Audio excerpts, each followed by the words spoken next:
there's going to be two different ways to play the game. The game was designed to be a RPG kind of a game where you have legacy elements. You don't actually play the fighter. You said the word Lanista before, Sure. which nobody knows what that means yet, so we should probably take a minute to explain it. You're a Lanista. And as a Lanista, you're like Don King and Mickey Goldmill from Rocky, Yeah. you know, his coach. You're a fight promoter. You want to make money. You like Don King. You don't care if Mike Tyson lives or dies.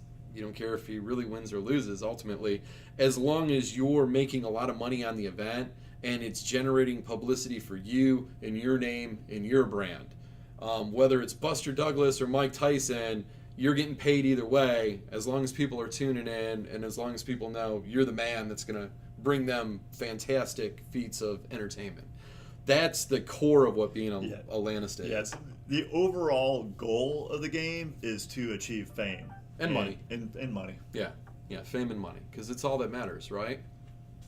So, you're a Lanista.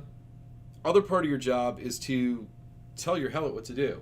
Mm-hmm. For the most part, these are big, lumbering, genetically modified beasts out to kill. And each Lanista communicates to their helot what they need to do and what they need to accomplish. So, again, Mick in the corner, you know, cover up, Rock. Hit him. Get an uppercut in there. You know, that's what you're doing. You're on your Airy, which is like a little hovercraft. So hopefully this thing will take off. That's one of the things that we really want to bring into the game is the model representations of you as the Lanista on the Aries.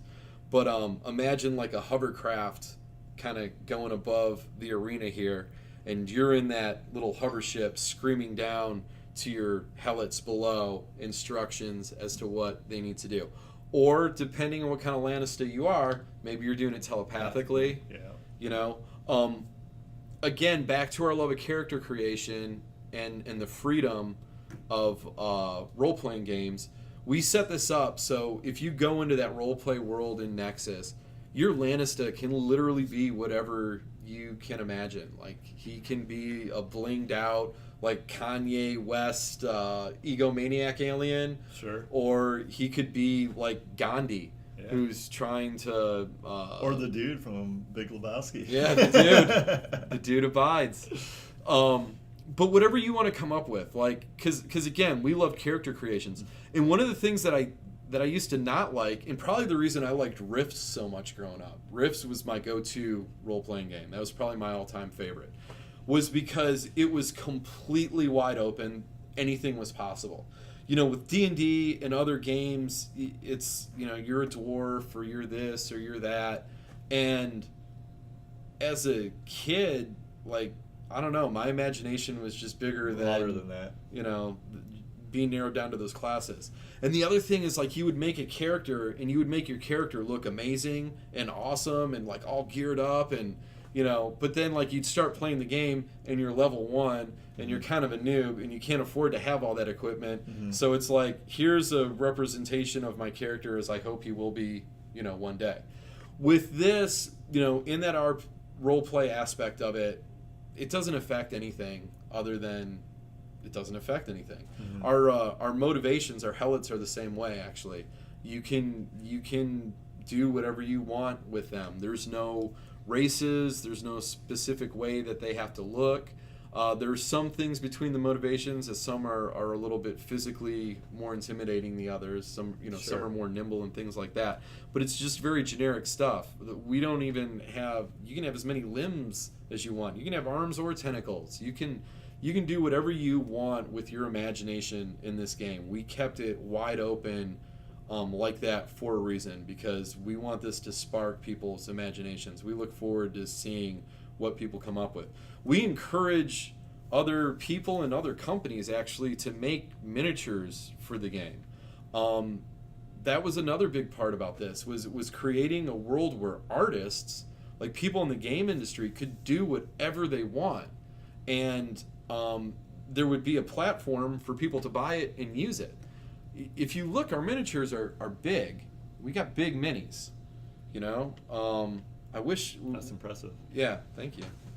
I wish we had like a normal miniature that you get in a game. But I mean, this is the size of a quarter, so you can kind of extrapolate from there. This guy's got a microphone. Okay?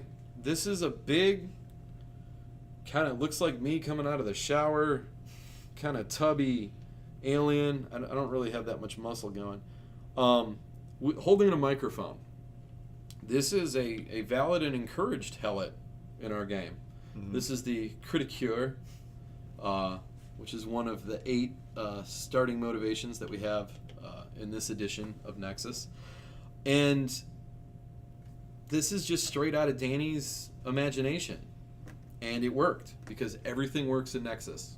You can make it all work. You can take minis from your other games. Again, we encourage anybody third party to make miniatures for this game. The only thing that you have to keep in mind is the base size, 50 millimeter square base, and everything has to fit in that 50 millimeter square base up and down. So when the characters are next to each other, they can both, fit. Apart from that, sky's the limit. Do whatever you want. Like I said, we use Disney Infinity characters. Me and my son, Buzz Lightyear whooped up on Spider-Man the other day.